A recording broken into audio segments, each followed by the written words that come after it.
মূল্যস্ফীতির চাপে সবচেয়ে বেশি বিপাকে নিম্নবিত্ত মানুষ। খাদ্যপণ্যের খরচ মেটানো কঠিন হয়ে গেছে অনেকের জন্য।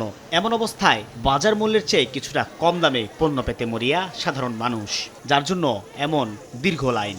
চিনি 100 টাকা কেজি, এটা কম দামে পাওয়া যাইবে, এই কারণে নেওয়া।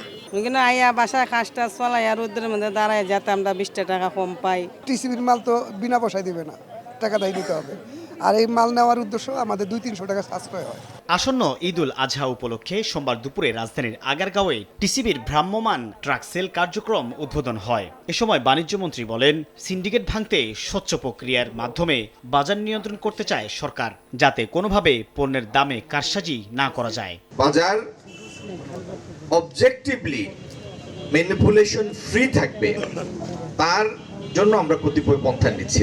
একেবারে আমদানি পর্যায় থেকে শুরু করে রিটেইল সেল পর্যন্ত এই পুরো সাপ্লাই চেইনটিকে আমরা একটা এআই মডেলের মধ্যে নিয়ে আসবো, যাতে সরকার পুরো ব্যবস্থাটি নিবিড়ভাবে পর্যবেক্ষণ করার সুযোগ থাকে। বাণিজ্যমন্ত্রী জানান, টিসিবির ডিলার নিয়োগের জন্য একটি নীতিমালা তৈরি করা হচ্ছে।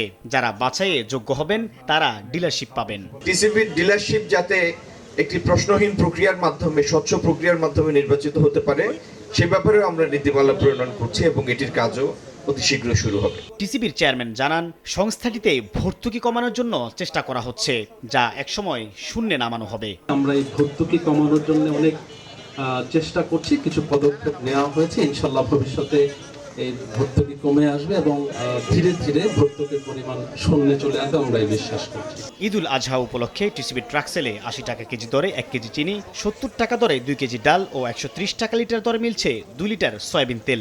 এই কার্যক্রম চলবে 21 মে পর্যন্ত। সাইফুল ইসলাম, সময় সংবাদ, ঢাকা।